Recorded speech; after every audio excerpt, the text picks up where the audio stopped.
ದಿವಸದಿಂದ ಹನಿ ನೀರು ಸಹ ಬಾಯಿಗೆ ಹಾಕಿಲ್ಲ. ಈ ಒಂದು ಗ್ಲಾಸ್ ಹಾಲಾದ್ರೂ ಕುಡಿಬಾರ್ದ?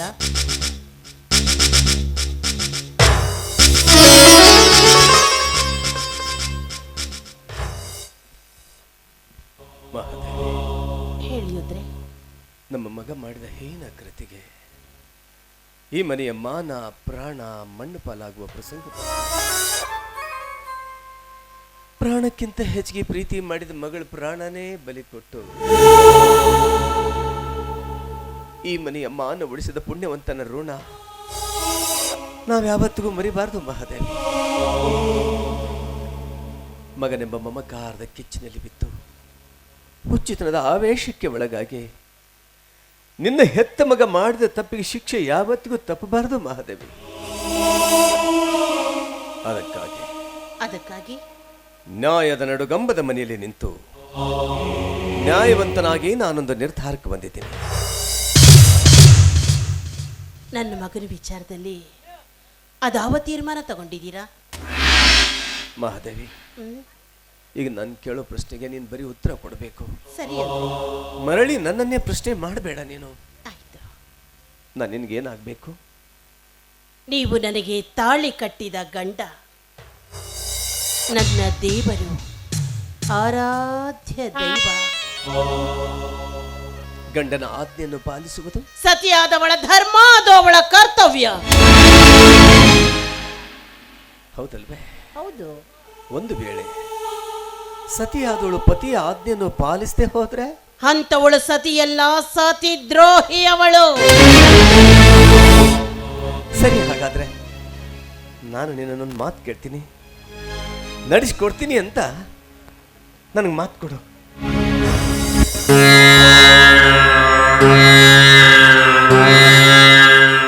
ಮಾತಿನ ಮರ್ಮವನ್ನರಿಯದೆ ವಚನ ಕೊಟ್ಟು ವಚನ ಭ್ರಷ್ಟಳಾಗುವುದಕ್ಕಿಂತ ಮಾತಿನ ಮರ್ಮವೇನೆಂದರಿಯುವುದು ಒಳಿತಲ್ಲವೇ? ಇದೀಗ ತಾನೇ ಪತಿಯ ಆಜ್ಞೆಯನ್ನು ಪಾಲಿಸುವುದು ಸತಿಯಾದವಳ ಧರ್ಮ ಅಂತ ನಿನ್ನ ಬಾಯಿನಲ್ಲಿ ಹೇಳಿದ ನಿನಗೆ ಈಗ ನನ್ನ ಮಾತಿನ ಅಂತರಂಗವನ್ನು ತಿಳಿಯುವ ಅವಶ್ಯಕತೆ ನಿನಗಿಲ್ಲ. ನನ್ನ ಮಾತು ನಡೆಸಿಕೊಡ್ತೀಯೋ ಇಲ್ವೋ ಅಷ್ಟೇ ಹೇಳು.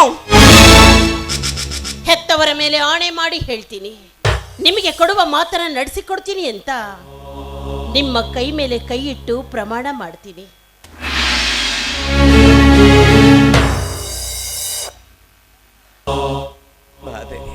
ಹೇಳಿ ಅಂದ್ರೆ ಸತಿ ಧರ್ಮದ ಭಕ್ತಿಯಲ್ಲಿ ಪತಿ ಕುಡಿಯಲೆಂದು ತಂದಿರುವ ಈ ಹಾಲಿನ ಅವಶ್ಯಕತೆ ಎಂದು ನನಗಿಲ್ಲ. ಈ ಹಾಲನ್ನ ನಿತ್ಯ ನಿನ್ನ ಕೈಯಾರೆ 10 ಗಂಟೆಗೆ ಕುಡಿಯುವ ನಿನ್ನ ಮಗ ಮಹಾಂತೇಶ ಕುಡಿಬೇಕು.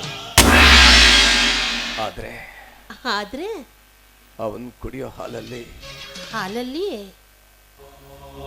ವಿಷ ಬೆರೆಸಿ ಕೊಂದ್ಬಿಡೋನ್ನ.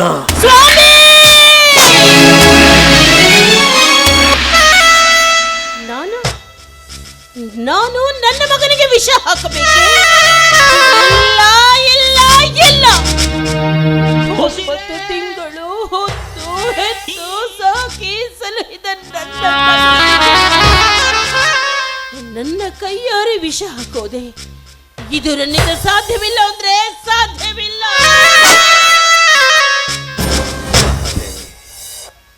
ನಾವು ಮಾಸಗಳು ಹೊತ್ತು ನಿನ್ನ ರಕ್ತವನ್ನೇ ತೆತ್ತು ಜನ್ಮವಿತ್ತ ನಿನ್ನ ತಾಯಿಯ ಕರುಳಿನ ಸಂಕಟ ನನಗೆ ಅರ್ಥ ಆಗತ್ತೆ ಮಹಾದೇವಿ. ಆದ್ರೆ ಏನ್ ಮಾಡಕ್ಕಾಗತ್ತೆ?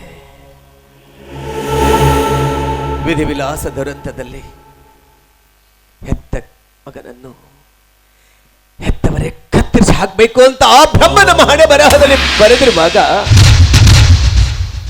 ತಪ್ಪಿಸೋದಕ್ಕೆ ಯಾರಿಂದಲೂ ಸಾಧ್ಯವಿಲ್ಲ ಮಹಾದೇವಿ. ಮಗನೆಂಬ ಮಮಕಾರವನ್ನು ಮನದಲ್ಲಿ ಸುಟ್ಟು ಹಾಕು. ಈ ಮನೆಯ ಮಾನ ಉಳಿಸಲು ಮುಂದಾಕು. ಮಾನವಂತರ ಮನೆತನಕ್ಕೆ ಪ್ರಾಣಕ್ಕಿಂತ ಮಾನ ಬಹಳ ಪ್ರಾಮುಖ್ಯವಾದದ್ದು ಮಹಾದೇವಿ. ಈ ಮನೆಯ ಮಾನ ಉಳಿಯುವುದಕ್ಕಾಗಿ ನೀನು ನಿನ್ನ ಮಗನ ಪ್ರಾಣ ಬಲಿ ಪಡಿಲೇಬೇಕು ಮಹಾದೇವಿ, ಪಡಿಲೇಬೇಕು. ಪ್ರಪಂಚದಲ್ಲಿ ಮಕ್ಕಳಿಗೆ ಪ್ರೀತಿ ಮಮತೆ ವಾತ್ಸಲ್ಯ ಕೊಡುವ ತಾಯಂದ್ರನ್ನ ನೋಡಿದ್ದೀನಿ ವಿನಃ ಹೆತ್ತ ಮಕ್ಕಳಿಗೆ ವಿಷ ಹಾಕುವ ತಾಯಂದಿರಿರುವವರೇ ಈ ಪ್ರಪಂಚದಲ್ಲಿ.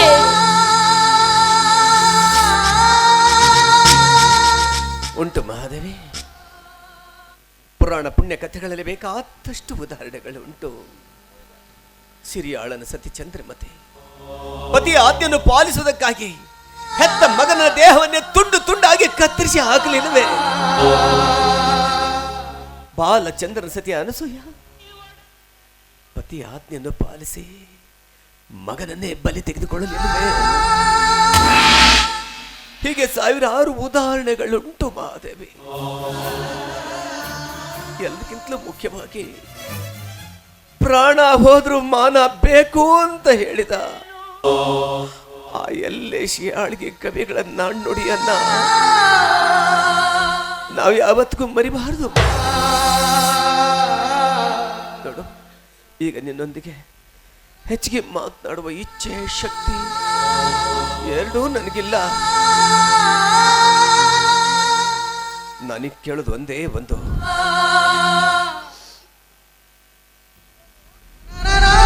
ಏನ್ರಿ ಅದು?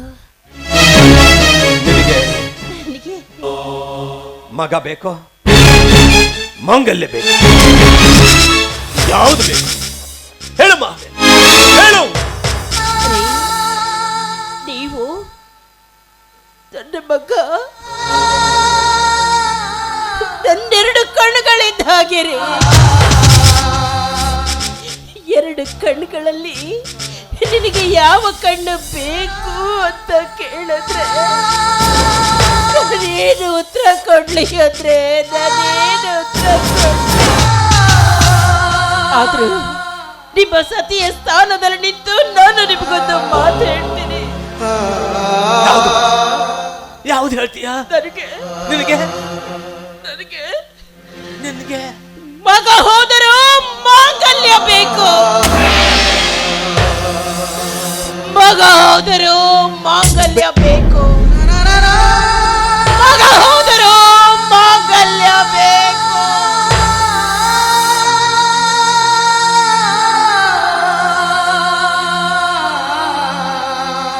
ಮಹಾದೇವಿ, ಈ ಪತಿಗೆ ತಕ್ಕ ಸತಿಯಾಗಿ ತಕ್ಕ ಮಾತನ್ನೇ ಆಡಿದೆ ನೀನು. ಈಗ 10 ಗಂಟೆಗೆ ಸಮಯ, ನಿನ್ ಮಗ ಬರೋ ಹೊತ್ತು. ನಿನ್ನ ಕೈಯಾರೆ ಹಾಲು ಕುಡಿಯುವ ಹಂಬಲ ಹೊತ್ತು ನಿನ್ ಮಗ ಓಡೋಡಿ ಮನೆಗೆ ಬರ್ತಾನೆ. ಬೆಂಕಿ ಅಂತ ಅವನ್ ಬಂದ ಕ್ಷಣ ಅವನ್ ಕುಡಿಯೋ ಹಾಲಲ್ಲಿ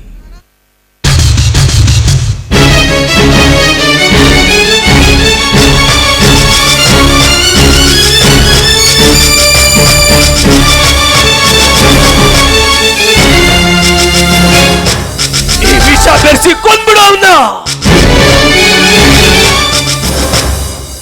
ಹೊತ್ತು ಮುಳುಗೋದ್ರೊಳಗಾಗಿ ನಿನ್ನ ಮಗನ ಪ್ರಾಣ ನೀನು ಬಲಿ ತೆಗೆದುಕೊಳ್ಳಲೇಬೇಕಮ್ಮ.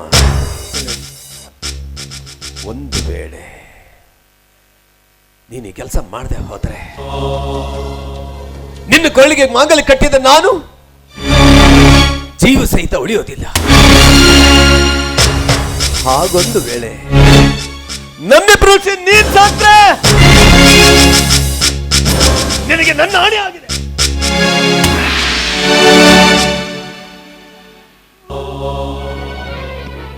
ನಿನಗೆ ಯಾವುದು ಬೇಕು ನೀನೇ ವಿಚಾರ ಮಾಡು.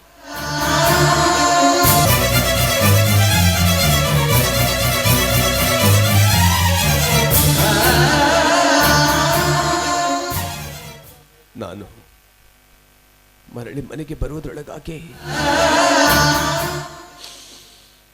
ಮನೆಯಲ್ಲಿ ನಿನ್ನ ಮಗನ ಪ್ರಾಣ ಇರಬಾರ್ದು,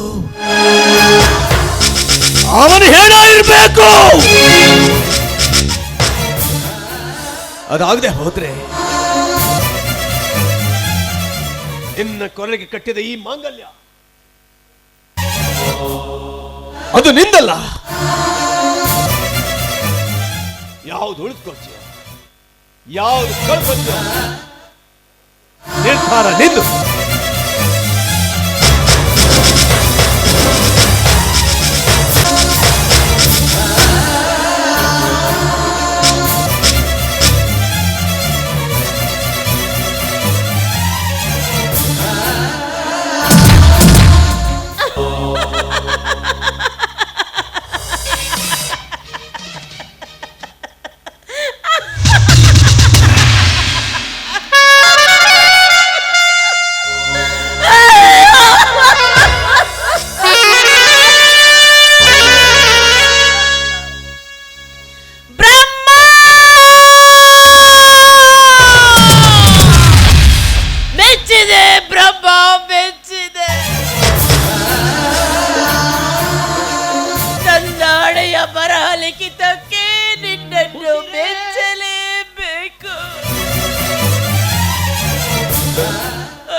ಬಲ್ಲವರು ಒಂದು ಮಾತೇಳಿರೋದು.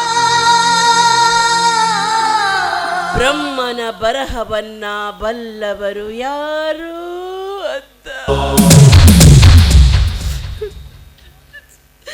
ಮಗನ ಹಸಿ ಮಾಂಸದ ಮುದ್ದೆಯನ್ನ ನನ್ನೊಡಲಿಗೆ ಹಾಕಿ ರಣಹದ್ದುಗಳ ಕಣ್ಗಳಿಂದ ರಕ್ಷಿಸಿಕೋ ಎಂದು ಎಚ್ಚರ ವಹಿಸಿದೆ.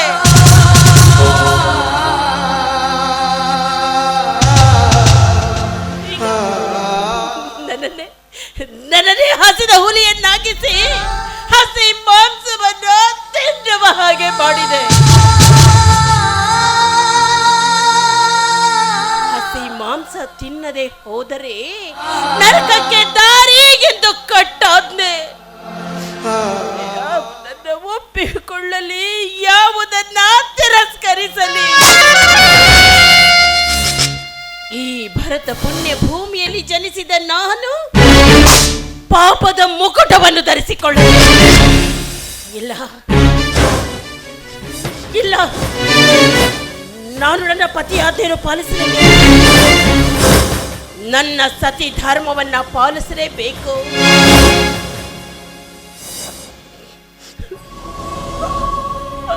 ಪಾಲಿಸಿ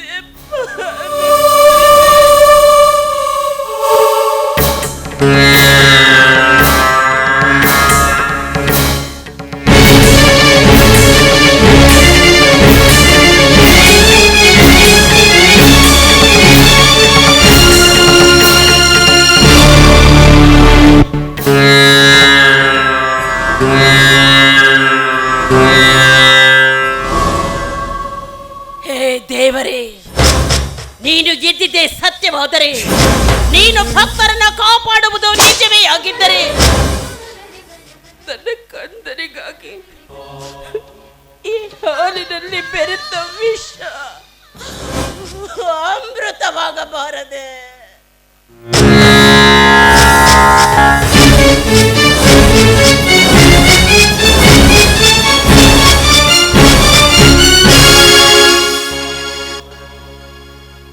ಅಮ್ಮ, ಇದೇನಮ್ಮ ನಿನ್ನ ಮಗ ಮನೆಗೆ ಬರೋ ಮುಂಚೆನೆ ಕೈಯಲ್ಲಿ ಹಾಲಿನ ಗ್ಲಾಸ್ ಇಟ್ಕೊಂಡು ನಿಂತಿದೆಯಲ್ಲ? ಎಷ್ಟಮ್ಮ ಈ ನಿನ್ನ ಮಗನ ಮೇಲೆ ನಿನಗೆ ಪ್ರೀತಿ, ವಾತ್ಸಲ್ಯ, ಮಮಕಾರ. ಅಮ್ಮ, ನಾನು ಜಗತ್ತಲ್ಲಿ ಅದೆಷ್ಟೋ ತಾಯಂದಿರನ್ನ ನೋಡಿದ್ದೇನೆ, ಆದರೆ ನಿನ್ನಂತ ಎತ್ತ ಕರಳನ್ನು ನಾನು ನೋಡಿಲ್ಲ ತಾಯಿ. ನೋಡಿ, ನಿಜ ಅಪ್ಪ, ಪ್ರಪಂಚದಲ್ಲಿ ಎಲ್ಲ ತಾಯಂದಿರು ಅವ್ರ ಮಕ್ಕಳಿಗೆ ಪ್ರೀತಿ, ಮಮತೆ, ವಾತ್ಸಲ್ಯ ಕೊಟ್ರೆ ಈ ನಿನ್ನ ತಾಯಿ ಹಾಲು ಕೊಡ್ತಾ ಇದ್ದೀನಪ್ಪ, ಹಾಲು ಕೊಡ್ತಾ ಇದ್ದೀನಿ. ನಿನ್ನಂಥ ಮಗನನ್ನ ಪಡೆದಿದ್ದು ನನ್ನ ಪುಣ್ಯನ, ನನ್ನಂಥ ತಾಯಿಯನ್ನ ಪಡೆದಿದ್ದು ನಿನ್ನ ಪುಣ್ಯನೋ? ಆ ದೇವರೇ ಬಲ್ಲ ಅಪ್ಪ, ಆ ದೇವರೇ ಬಲ್ಲ. ಅಮ್ಮ, ಯಾಕೆ ಅಳ್ತಾ ಇದೀಯಾ? ಯಾಕೆ ಕಣ್ಣೀರು? ಇದು ಕಣ್ಣೀರಲ್ಲಪ್ಪ, ಸಂತೋಷದ ಕಣ್ಣೀರು. ಸಂತೋಷಕ್ಕಾಗಿ ಅಳಬಾರ್ದು. ಅಮ್ಮ, ಇವತ್ತು ನನ್ನ ಹುಟ್ಟುಹಬ್ಬ. ಪ್ರತಿ ವರ್ಷ ನೀವು ನನ್ನ ಹುಟ್ಟುಹಬ್ಬನ ಬಹಳ ವಿಜೃಂಭಣೆಯಿಂದ ಆಚರಿಸ್ತಿದ್ರಿ, ಬಡವರಿಗೆ ದಾನ ಧರ್ಮ ಮಾಡ್ತಾ ಇದ್ರಿ. ಆದರೆ ಈ ವರ್ಷ ನೀವು ಯಾಕೋ ಯಾವುದೋ ಒಂದು ವಿಷಯದಲ್ಲಿ ನನ್ನ ಹುಟ್ಟುಹಬ್ಬನ ಮರೆತಿದ್ರ ಅನಿಸುತ್ತೆ. ಅಮ್ಮ, ನನ್ನ ಹುಟ್ಟುಹಬ್ಬದ ದಿನ ನಾನು ನೀನು ಒಂದೆರಡು ಮಾತು ಹೇಳಬೇಕು. ಏನಪ್ಪ ಅದು? ಅದಕ್ಕೆ ನೀನು ಉತ್ತರ ಕೊಡಬೇಕು. ಅಂದ್ರೆ ಮಾತ್ರ ನಾ ಈ ಹಾಲು ಕುಡಿತೀನಿ. ಕೊಡ ಮೇಲೆ ಒಂದ್ಸಲ. ಅವಳು ಭೂಮಿ ಮೇಲೆ ಒಬ್ಬಳೇ. ಅಮ್ಮ, ಹುಟ್ಟು ಹಬ್ಬದ ದಿನ ನಾನು ಮಾಡಿರೋ ಎಲ್ಲ ತಪ್ಪುಗಳನ್ನ ನಿನ್ನ ಮುಂದೆ ಹೇಳ್ಬಿಡ್ತೀನಿ ಒಬ್ಬ. ಯಾಕಂದ್ರೆ ಜಗತ್ತಲ್ಲಿ ಮಕ್ಕಳು ಮಾಡಿದ ತಪ್ಪಣ್ಣ ಯಾರು ಕ್ಷಮಿಸ್ತಾ ಇದ್ರು, ಹೆತ್ತ ತಾಯಿ ಕ್ಷಮಿಸ್ತಾಳೆ ಅಂತ ಕವಿಗಳ ವಾಡಿ ಕೂಗಿ ಕೂಗಿ ಹೇಳುತ್ತೆ ಅವ್ವ. ಹೀಗಿರುವಾಗ ನಾನು ಮಾಡಿದ ಎಲ್ಲ ತಪ್ಪಣ್ಣ ನಿನ್ ಮುಂದೆ ಹೇಳ್ತೀನಿ ಅವ್ವ. ಆದ್ರೆ ನೀನು ಕ್ಷಮಿಸ್ತೀನಿ ಅಂತ ನನಗೆ ಮಾತು ಕೊಡ್ಬೇಕು.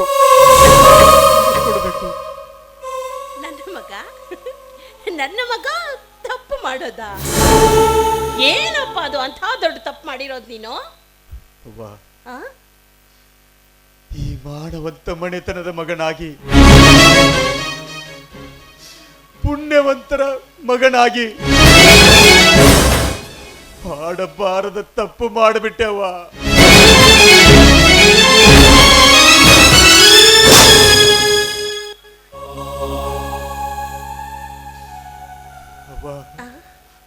ನಮ್ಮನ್ನೇ ನಂಬಿದ ಒಂದು ಬಡ ಕುಟುಂಬದ ಹೆಣ್ಣಿನ ಮಾನಭಂಗ ಮಾಡಿಬಿಟ್ಟೆವ. ಅದಕ್ಕೆ ಆ ಹೆಣ್ಣು ಆತ್ಮಹತ್ಯೆ ಮಾಡ್ಕೊಂಡು ಸತ್ತೋಗ್ಬಿಟ್ಲು.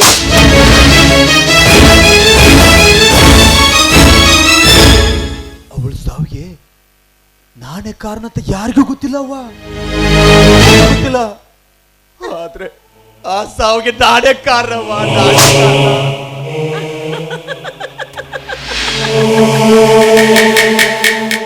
ಯಾಕವ್ವ, ಯಾಕೆ ನಗ್ತಾ ಇದೆಯಾ? ಬೇಕು ಕಣ್ಮುಚ್ಚಿ ಹಾಲು ಕುಡಿದ್ರೆ ಪ್ರಪಂಚಕ್ಕೆ ಗೊತ್ತಾಗಲ್ಲ ಅಂತ ತಿಳ್ಕೊಳ್ಳುತ್ತೆ. ಅಂದ್ರೆ ಈ ವಿಷಯ ನೀನು ಈಗ ತಾನೇ ಹೇಳ್ದಲ್ಲಪ್ಪ.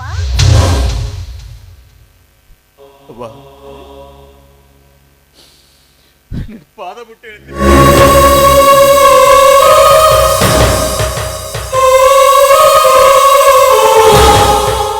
ಈ ಜಗತ್ತಲ್ಲಿ ನನಗೆ ಹೆಂಡತಿಯಾಗಿ ಬರುವ ಹೆಣ್ಣನ್ನು ಬಿಟ್ಟು ಉಳಿದ ಎಲ್ಲ ಹೆಣ್ಣುಗಳನ್ನು ನನ್ನ ತಾಯಿ ತರ ನೋಡ್ತೀನವ್ವ, ತಾಯಿ ತರ ನೋಡ್ತೀನಿ. ಆದ್ರೆ ನೀನು ಒಂದೇ ಒಂದ್ಸರಿ ಮಗನೇ ನೀನು ತಪ್ಪನ್ನ ಕ್ಷಮಿಸಿದ್ದೀನಿ, ಇನ್ ಮುಂದೆ ಈ ರೀತಿ ತಪ್ಪು ಮಾಡಬೇಡ ಅಂತ ನಿನ್ನ ಅಮೃತ ಹಸ್ತದಿಂದ ನನ್ನ ಮಸ್ತಕದ ಮೇಲಿಟ್ಟು ಆಶೀರ್ವಾದ ಮಾಡೋವ.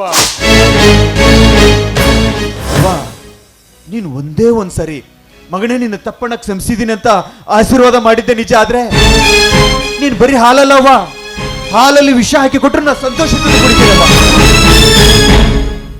ಆದ್ರೆ ಒಂದೇ ಒಂದ್ಸರಿ ಕ್ಷಮಿಸಿದ್ದೀನಿ ಅಂತ ಹೇಳ್ಬಿಡವ್ವ.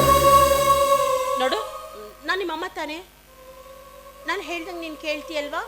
ನಾನು ನಿನ್ನ ಕ್ಷಮಿಸ್ಬೇಕು ಅಂದ್ರೆ ನಿನ್ ಮೊದಲು ಹಾಲು ಕುಡಿಬೇಕು. ನಿಜವಾಗ್ಲು ಆಯ್ತವ್ವ, ಮೊದಲು ಹೆತ್ತವಳ ಆಶೆನ ಗೆಲ್ಲಿ ಕೊಡವ ಹಾಲು. ಜೀವ ಕೊಟ್ಟವಳು ತುತ್ತು ಇಟ್ಟವಳು ಭೂಮಿ ಮೇಲೆ ಒಬ್ಬಳೇ, ಪ್ರಾಣ ಒತ್ತೆ ಇಟ್ಟು ಜನ್ಮ ನೀಡುವಳು ತಾಯಿ ಇಲ್ಲಿ ಒಬ್ಬಳೇ. ಕಾಣುವ ದೈವವೇ ಕಂಬನಿ ಇಟ್ಟರೆ ಬದುಕಿಗೆ ಅರ್ಥ ಎಲ್ಲಿದೆ? ಕರುಣೆ ಕಣಜವೇ ಕೊರಗಿ ನಿಂತರೆ ಮನಸ್ಸಿಗೆ ನನ್ನ ಕೊಂದಿದೆ.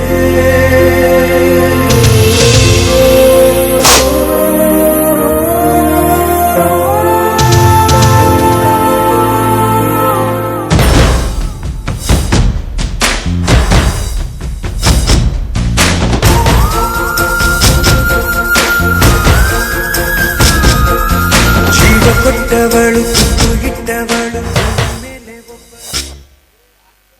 ಅವ್ವ, ಈಗ್ಲಾದ್ರು ಕ್ಷಮಿಸಿದ್ದೀನಿ ಅಂತ ಹೇಳವ್ವ, ಹೇಳು. ನಿನ್ನ ಕ್ಷಮಿಸೋ ಅಧಿಕಾರನ ನಾನು ಕಳ್ಕೊಂಡಿದ್ದೀನಪ್ಪ. ನಾನೀಗ ನಿನ್ನ ತಾಯಿಯಾಗಿ ನಿಂತಿರಪ್ಪ, ನಿನ್ನ ಪಾಲಿನ ಮೃತ್ಯು ದೇವತೆಯಾಗಿ ನಿನ್ನ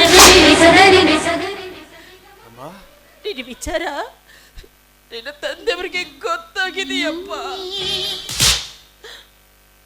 ಅವರು ನನಗೆ ಆಜ್ಞೆ ಮಾಡಿ ಹೋಗಿದ್ದಾರ. ಏನಂತ? ನೀನ್ ಕುಡಿಯೋ ಹಾಲಲ್ಲಿ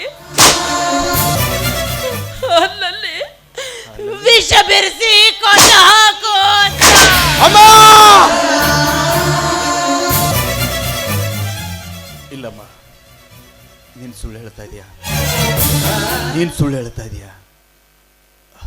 ಅವ್ವ, ಈ ಜಗತ್ತಲ್ಲಿ ಯಾವ ತಾಯಿಯಾದ್ರೂ ತನ್ನ ಹೆತ್ತ ಮಗನಿಗೆ ಹಾಲಲ್ಲಿ ವಿಷ ಹಾಕಿ ಕೊಡೋದುಂಟ? ಇಲ್ಲವಾ, ನೀನ್ ಸುಳ್ಳು ಹೇಳ್ತಾ ಇದೀಯಾ. ನಿಜ ಹೇಳು, ನನ್ನ ಹಡದವಳಾಗಿ ನಿಜ ಹೇಳ್ತಾ ಇದೀಯ ನೀನು.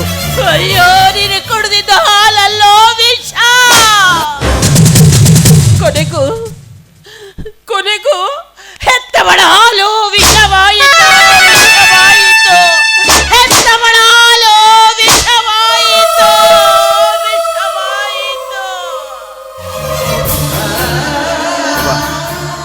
ಯಾಕೋ ತಲೆ ಸುತ್ತಂಗ ಆಗ್ತಾ ಇದೆ, ಕಣ್ಣು ಮಂಜಾಗ್ತಾ ಇದೆ.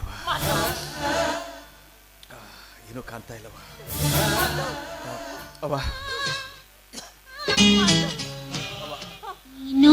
ಬಾಯಾರಿಕಾಗಿದೆ, ಸ್ವಲ್ಪ ನೀರು ಕೊಡ.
ಮಗುವಾಗುವೆ ನಿನ್ನ ಮಡಿಲಲ್ಲಿ ನಾ, ಕುಣಿದಾಡುವೆ ನಿನ್ನ ಜೊತೆಯಲ್ಲಿ ನಾ. ಕಾಣೆಯೋ ನಿನ್ನೆ ಮುಖ, ನಾ ಕಾಣದ ಏನೋ ಸುಖ.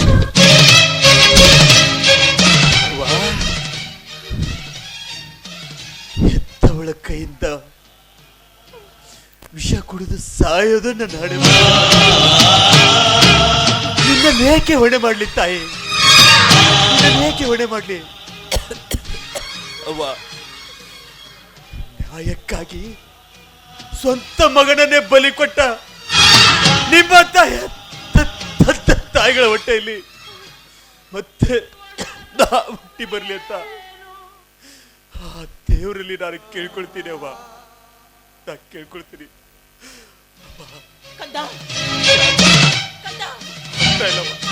ಸಹಿಸ್ಕೊಳಕ್ಕಾಗ್ತದೆ.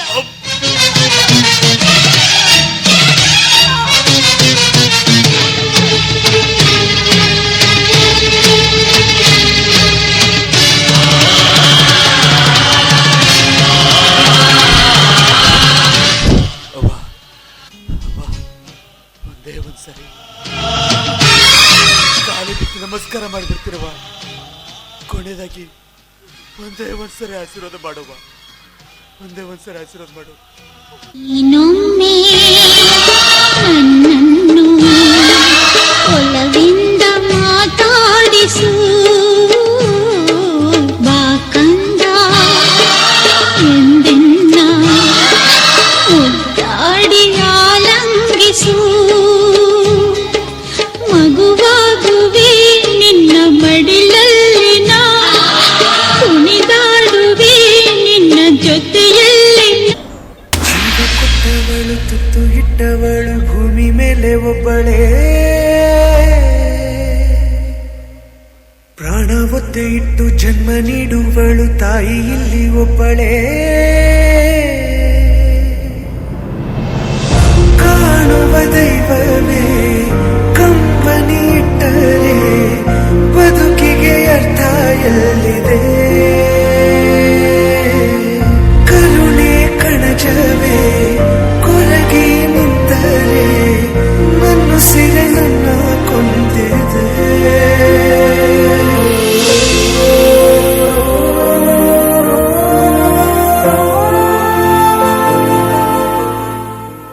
ಮಕ್ಕಳು ಏನೇ ತಪ್ಪು ಮಾಡಿದ್ರು ತಾಯಿಯಾದವಳು ಹೊಟ್ಟೆಲ್ ಹಾಕೊಂಡು ಕ್ಷಮಿಸ್ತಾಳೆ. ಏ ಪಾಪಿ ತಾಯಿ, ನಾನೇ ನನ್ನ ಕೈಯಾರೆ ನನ್ನ ಕಂದನ್ನ ಕೊಂದು ಹಾಕ್ದೆ. ನನ್ನ ತೊಳಿ ಭೂಮಿ ಮೇಲೆ ಬದುಕಿರ್ಬೇಕಾ?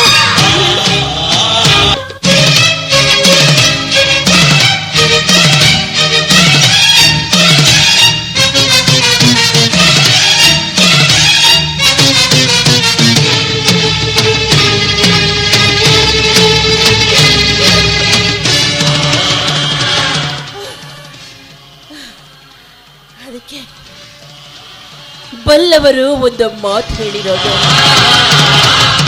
ಬ್ರಹ್ಮ ಬರಿಬೇಕಾದ ಹಣೆ ಬರಹವನ್ನ ಬಹುಶಃ ತಾಯಿ ಏನಾದ್ರೂ ಬರೆದಿದ್ರೆ ಮಗನಿಗೆ ವಿಷ ಹಾಕುವಂತ ನನ್ನಂತ ಕೆಟ್ಟ ತಾಯಿ ಈ ಪ್ರಪಂಚದಲ್ಲೇ ಹುಟ್ಟ ಇಲ್ಲ.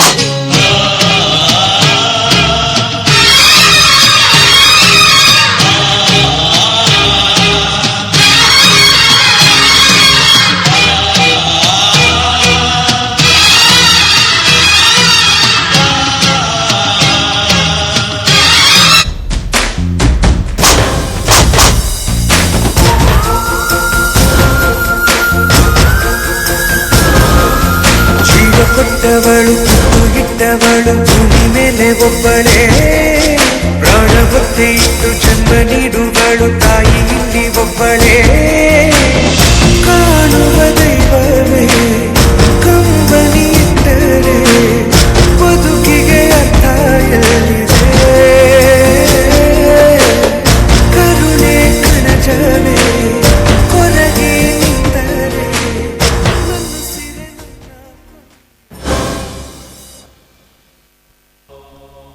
ಹೋಯಿತು, ಈ ಮನೆಯ ನಂದ ದೀಪ ನಂದಿ ಹೋಯಿತು.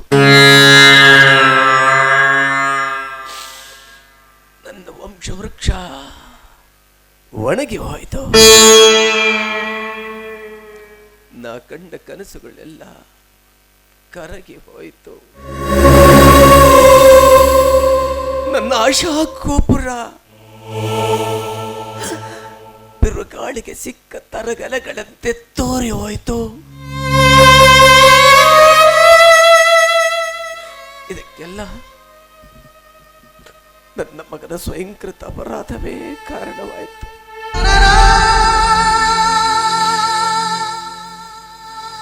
ಮಹಾದೇವಿ,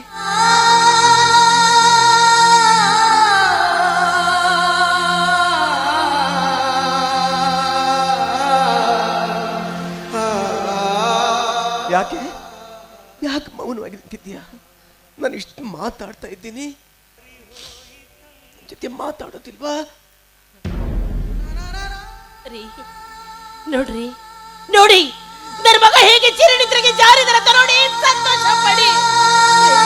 ಹೆತ್ತು ಮಗನಿಗೆ ವಿಷ ಹಾಕಬೇಕಾದ್ರೆ ಈ ಕರುಳು ಅದೆಷ್ಟು ಸಂಕಟ ಪಡೋದು ಗೊತ್ತೇನ್ರಿ?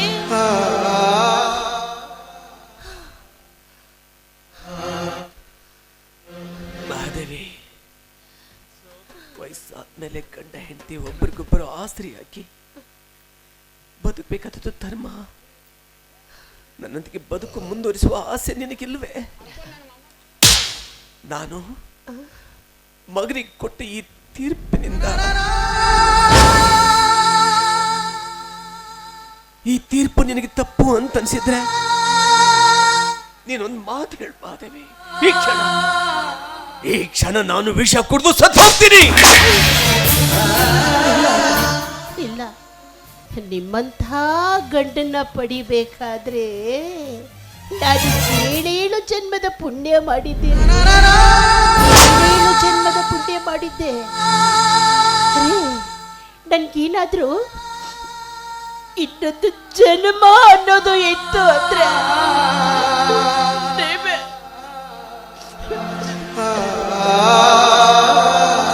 ನೀವೇ ನನ್ನ ಪತಿಯಾಗಿ ಬರಬೇಕು ಅಂದ್ರೆ ಸಪ್ತಪದಿ ತುಳಿಬೇಕಾದ್ರೆ ಕಾರೇಶು ದಾಸಿ ಬೆಟ್ಟದ ಕರುಣೀಶು ಮಂತ್ರಿ ಭೋಜೀಶು ಮಾತಾ ಶಯನೀಶು ರಂಭೆ ರೂಪೇಶು ಲಕ್ಷ್ಮಿ ಕ್ಷಮಿಯಾ ಧರಿತ್ರೆ ಧರ್ಮದಲ್ಲಾಗಲಿ ಧನದಲ್ಲಾಗಲಿ ವ್ಯಾಮೋಹದಲ್ಲಾಗಲಿ ಸದಾ ನಿಮ್ಮ ಜೊತೆಗಿರ್ತೀನಿ ಅಂತ ಹೇಳಿ 7 ಹೆಜ್ಜೆಗಳ ಸಪ್ತಪದಿ ತುಳಿದು ನಿಮ್ಮೊಬ್ಬರನ್ನೇ ಬಿಟ್ಟು ಮರಳಿ ಬಾರ್ದಿರೋ ಆ ನನ್ನ ಊರಿಗೆ ನಾನು ಹೋಗ್ತಾ ಇದ್ದೀನಿ.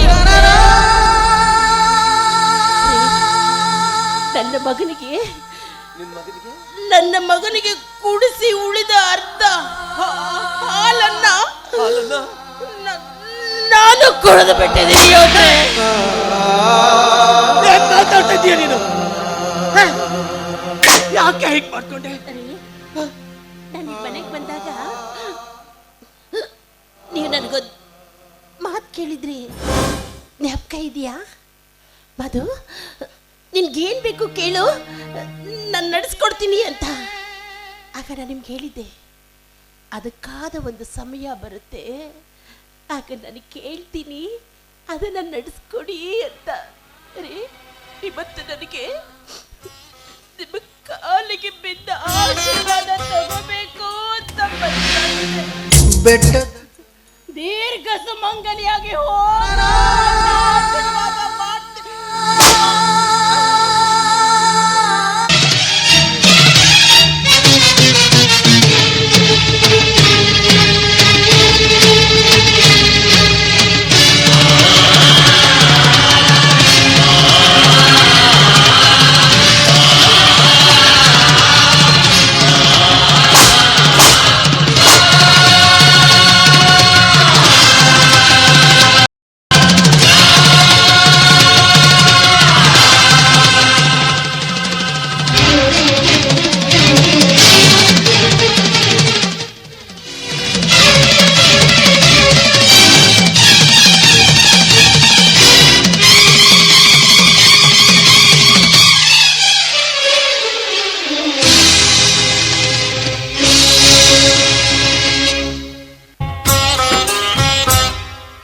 ಜೀವ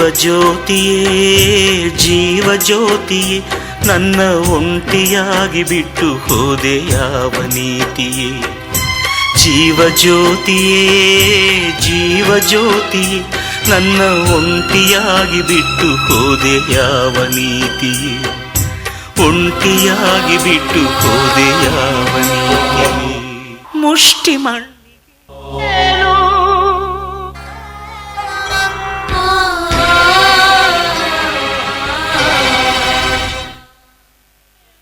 ಪರಮಾತ್ಮ,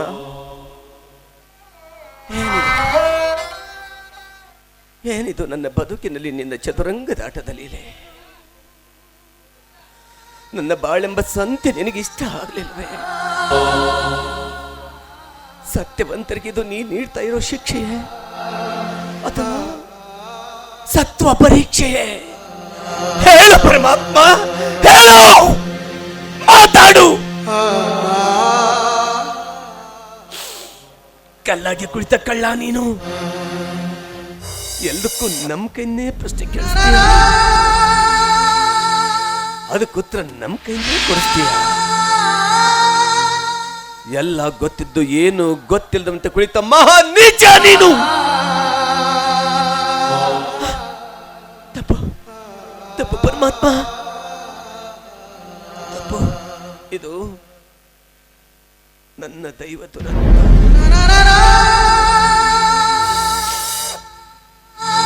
ನನ್ನ ದೈವ ದುರಂತ. ಮಗ ಹೆಂಡತಿ ಹೋದ್ಮೇಲೆ ನಾನು ಯಾಕಾದ್ರೂ ಇಲ್ಲಿರ್ಬೇಕು? ಈ ಮನೆ ಆಸ್ತಿ ಅಂತಸ್ತನೆಲ್ಲ ನನ್ನ ಮಾನಸ ಪುತ್ರ ರುದ್ರನಿಗೆ ಒಪ್ಪಿಸಿ ನಾನು ಕಾಶಿಗೋ ಕಲ್ಯಾಣಕ್ಕೋ ಹೊರಟೋಗ್ತೀನಿ. ರುದ್ರ, ರುದ್ರ,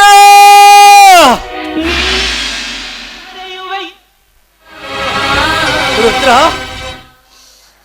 ದಣರ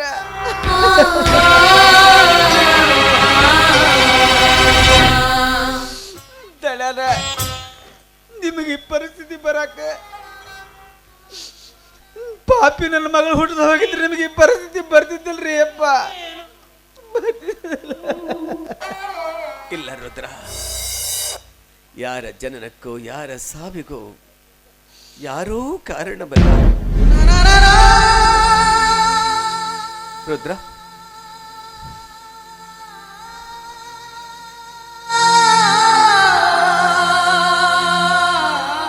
ಈ ಮನೆ, ಆಸ್ತಿ, ಅಂತಸ್ತು, ಐಶ್ವರ್ಯನೆಲ್ಲ ನಿನಗೊಪ್ಪಿಸ್ತಾ ಇದ್ದೇನೆ.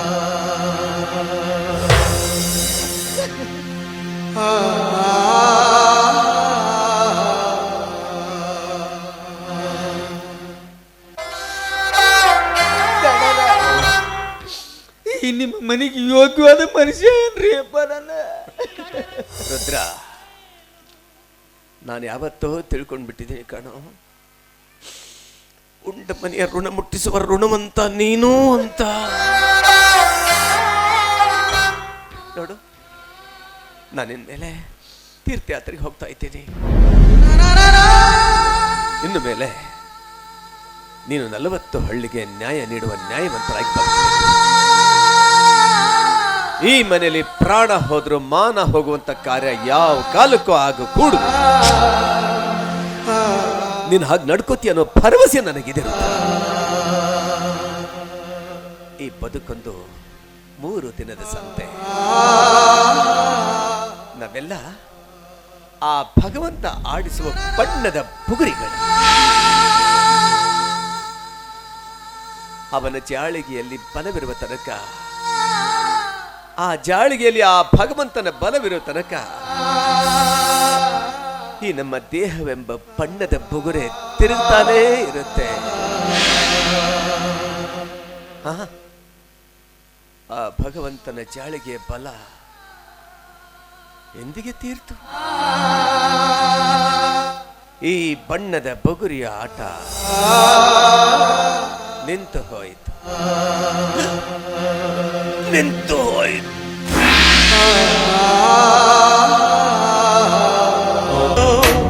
ಹಾಡು ಹಗಲಿನಲ್ಲೇ ಕತ್ತಲಾಯಿತಲ್ಲೋ, ಬಂದಳದ ಸೂರ್ಯ ಬಂದನೇನು ಮರಳಿ, ಚಿಕ್ಕ ಯಜಮಾನ ನಿಂತನೇನೋ ಅರಳಿ, ಎದೆಯೊಡೆದುಕೊಂಡು ಅತ್ತರೇನಿದೆ, ಬೇರು ಸತ್ತು ಮರವು ಅಳಿ ಎಲ್ಲಿ ಚಿಗುರಿದೆ, ಕಾವೇರಿ ಸಿಮ್ಯಾಗ ಕನ್ನಡ ಮಣ್ಣಿನ ಮಡಿಲಾಗ.